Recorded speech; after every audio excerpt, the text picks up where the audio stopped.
Quando você vai tendo contato com o Jesus, você vai tendo uma ideia de Deus que, por exemplo, os religiosos do seu tempo não conseguiam enxergar. Porque para eles, Deus é aquele cara distante, aquele cara que desce o porrete. E a gente vai descer também, porque nós está com Deus. E não é você que vai ensinar para a gente. Eu não sei se vocês lembram quando Jesus cura o cego, que aí os caras falam assim: não, peraí, mas aquele lá, como é que pode? Só Deus pode perdoar pecado, um pecador não pode perdoar ninguém, não sei o que, não sei o que lá, tal. O que o cego fala? Se ele era pecador, eu não sei. Eu sei que eu era cego e agora enxergo. E como é que um pecador pode fazer aquilo que ele faz?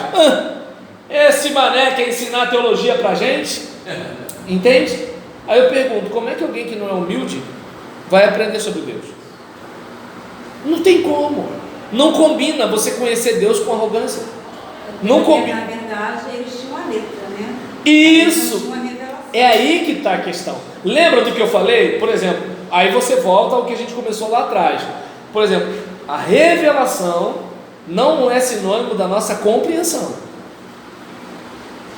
Aí que é o negócio. E qual é o problema? De repente você até captou a revelação e registrou a revelação e a transformou em ensino, mas a próxima geração não é você. E aí? E a semântica? E como interpreta as coisas? Como falamos agora há pouco, Paulo fala: ensina os escravos a não serem respondões. Imagina isso na Idade Média, imagina isso no período de Paulo. A gente até releva, porque era o primeiro século. Agora imagina isso no Brasil colonial, imagina isso nos Estados Unidos da América, quando eram as colônias. Imagina. Agora imagina os negros africanos aprendendo, que assim, aquilo que eles estão passando tem respaldo nas escrituras pelo testemunho dos cristãos do seu tempo. Imagina, por exemplo, os nativos da América Latina mortos por cristãos. Então observa bem que assim, aí eu volto a dizer, a questão não é o que Deus deixou, a questão é o coração desse homem que leu o que Deus deixou. É aquele caso, eu estou no benefício com essa parada, eu vou tirar proveito desse negócio. É aquele negócio, qual de nós quando lê sobre Davi e Saul se vê como Saul? A maioria de nós se vê como Davi. Qual de nós quando lê Moisés e Faraó se vê como Faraó? A gente se vê como Moisés. Dificilmente a gente lê a Bíblia contra nós, na maioria das vezes a gente lê a nosso favor. Quem é o sambalate na nossa leitura? É a gente ou é o irmão da igreja? Entende como é que é o negócio? Quem é a penina? Sou eu ou aquela irmã que fica me azucrinando? Então é importante pensar que é o seguinte, aí eu lembro daquele louvor, quando fala que o maior vilão dessa história era eu. Então é aquele caso, Cristo é um mocinho, mas o vilão sou eu. E é ele que é a referência. Daí, agora não lembro qual é o autor que diz isso, mas que faz, geralmente a gente no concílio, a gente vai ter afirmações como Jesus é Deus, mas esse autor ele fala, Deus é Jesus, ou seja, quando você olha para Jesus, fica mais fácil ter um acesso ao coração de Deus pelas coisas que deixaram Jesus indignado, pelas coisas que alegraram Jesus, pelas coisas que, por exemplo, Jesus fez, pelas tradições que Jesus quebrou, pela releitura dos textos sagrados. Então você olha e vê assim, opa, peraí, o coração de Deus está aqui, é por aqui que eu vou. E detalhe, como o Pannenberg está falando, não tem como você deixar para lá a ideia de Deus, porque Jesus reforça que ele é filho de Deus. Então a gente tem que ir a Deus, por mais que a nossa mente tenha limitações para conhecer a grandeza dessa revelação. Mas louvado seja Deus, que o Deus invisível deixou como imagem, o seu filho como imagem do Deus invisível, então, e nisso a gente pode de alguma forma ter uma ideia, opa, é isso que Deus quer de mim, até porque Jesus veio como, não apenas como Salvador, mas também modelo daquilo que deveríamos ser. Por isso somos os cristãos, os pequenos cristos. Daí, quando a Bíblia fala que qualquer coisa que a gente fizer tem que fazer em nome de Jesus, Aí alguém fala assim, não, mas peraí, é demais. Não, não é demais. Se você é um pequeno Cristo, você precisa fazer o que Jesus faria e deixar de fazer o que Jesus não faria. E aí complica. Exatamente. É como, por exemplo, eu estava conversando com uma irmã ontem, né? E aí ela chegou e falou sobre a morte de um marginal.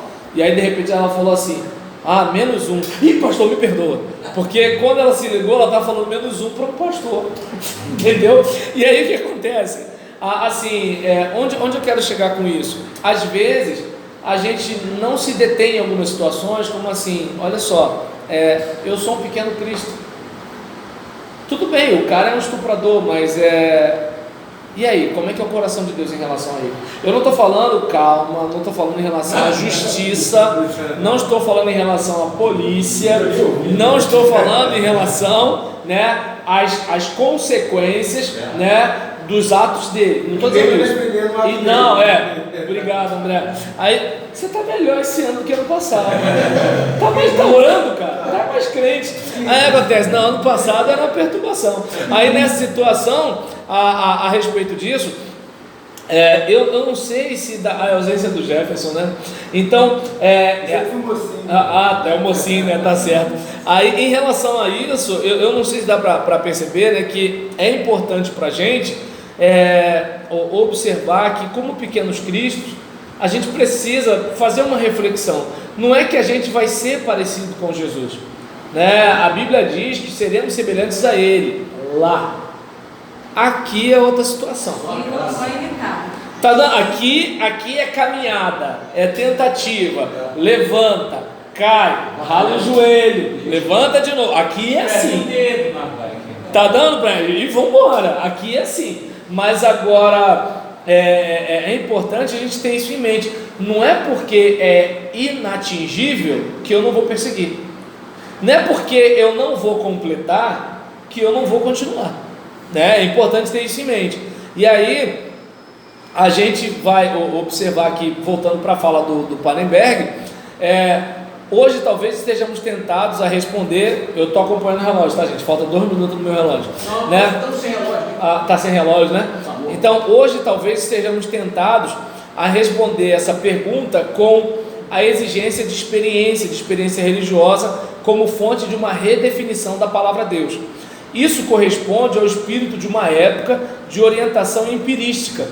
Então o empirismo, ele passa aquela ideia de você ter uma verificação para poder fazer uma afirmação. E enquanto, por exemplo, no racionalismo você vai lá na ideia e vem para cá, no empirismo você vem aqui para trazer para cá. E aí nesse caso a gente observa aqui que a resposta, no entanto, é menos lógica do que poderia parecer.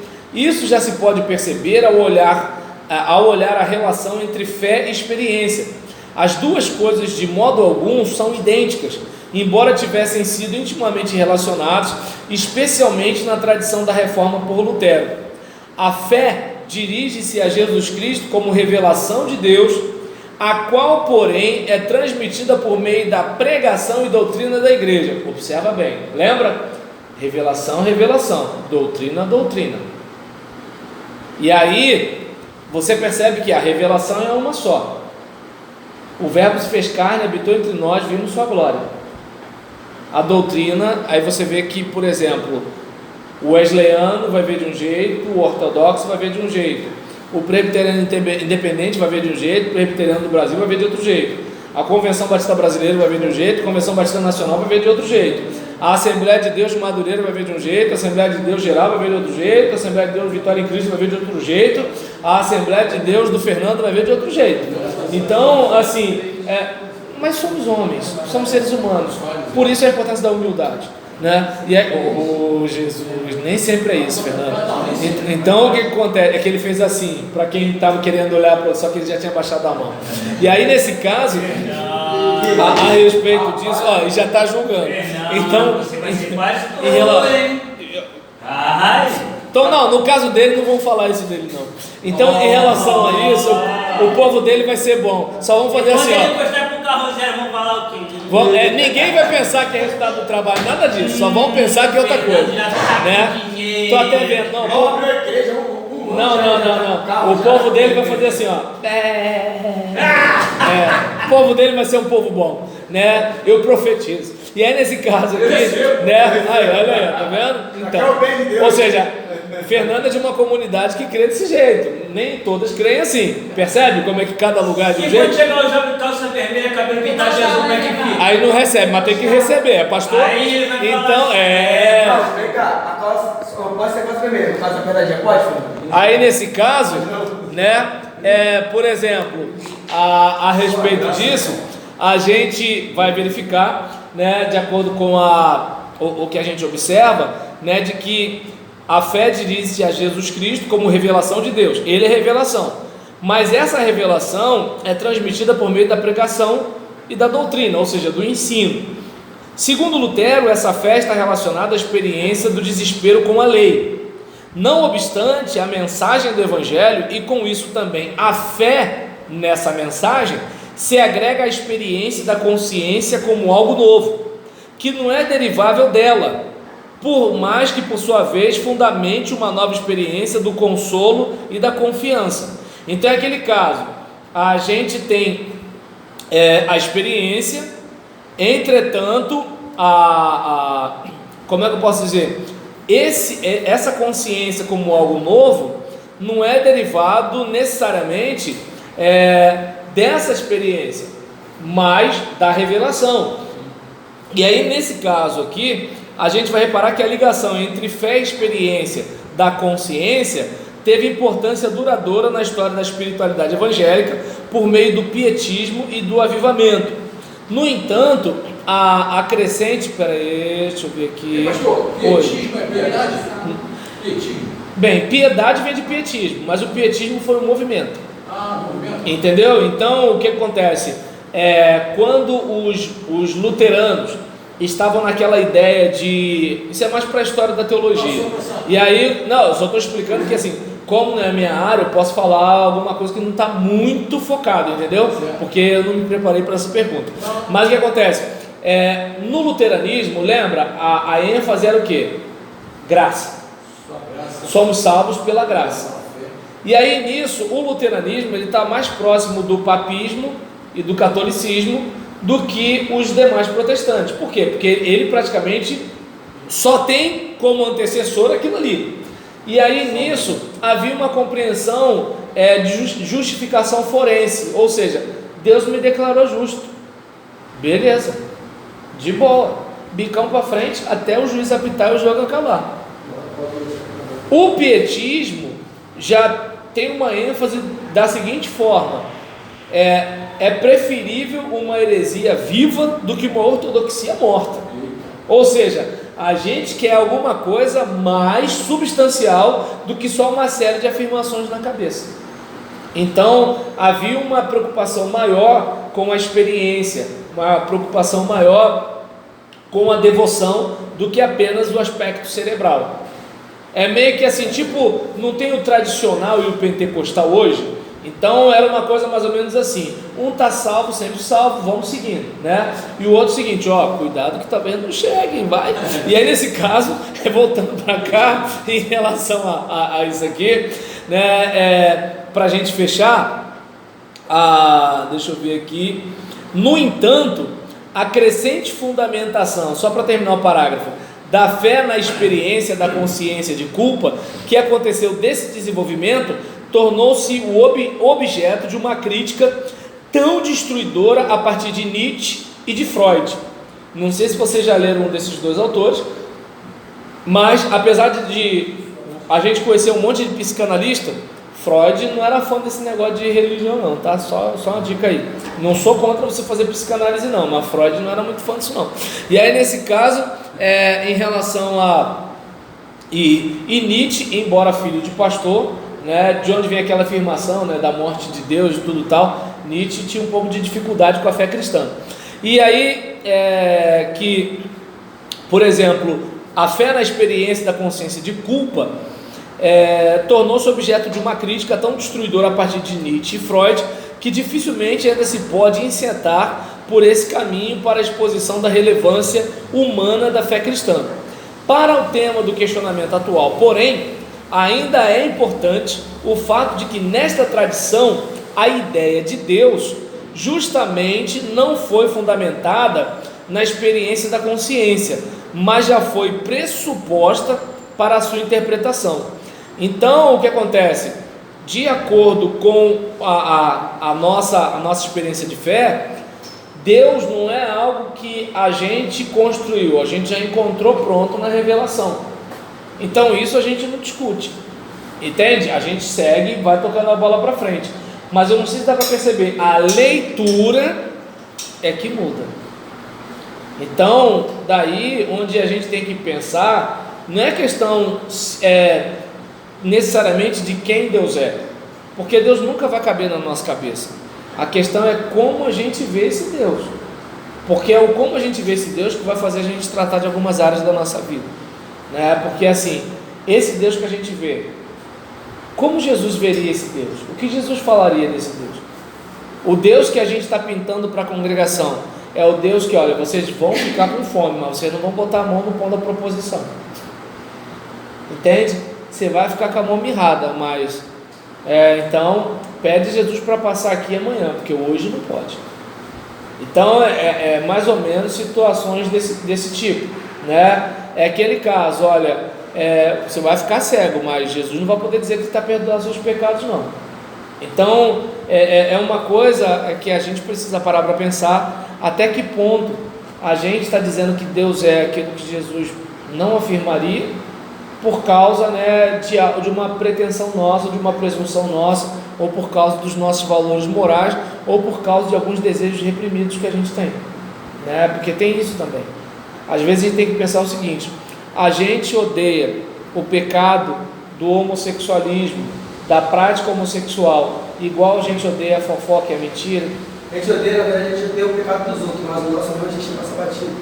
Daí onde, por exemplo, tem até uma recomendação, né, o problema dos pais quando educam os filhos, ou dos líderes quando eles conduzem a congregação, é que assim, eles muitas vezes não vão exortar a igreja naquilo que eles estão pecando.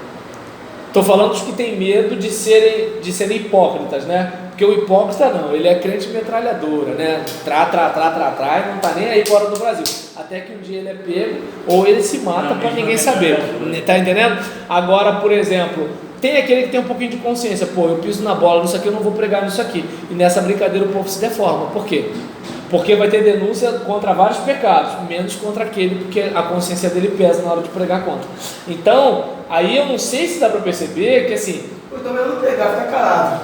Não, mas aí é o que eu estou dizendo, até que ponto a gente é humilde para falar o seguinte: pastor, eu sei que você me designou para aquela congregação, mas me bota no banco, porque não dá para eu pregar, estou precisando de ajuda. É isso que eu estou falando. Entende? Ou, por exemplo, se é um caso... Isso não acontece, porque todo mundo quietinho, caladinho, pecado, entende? descobrir e denunciar. E uma outra situação, até que ponto eu vivo numa comunidade amorosa para chegar e falar assim: irmãos, olha só, eu estou passando por isso, e eu preciso que vocês orem por mim e me ajudem a vencer isso daqui, porque vamos e venhamos. Até que ponto você pode dizer isso?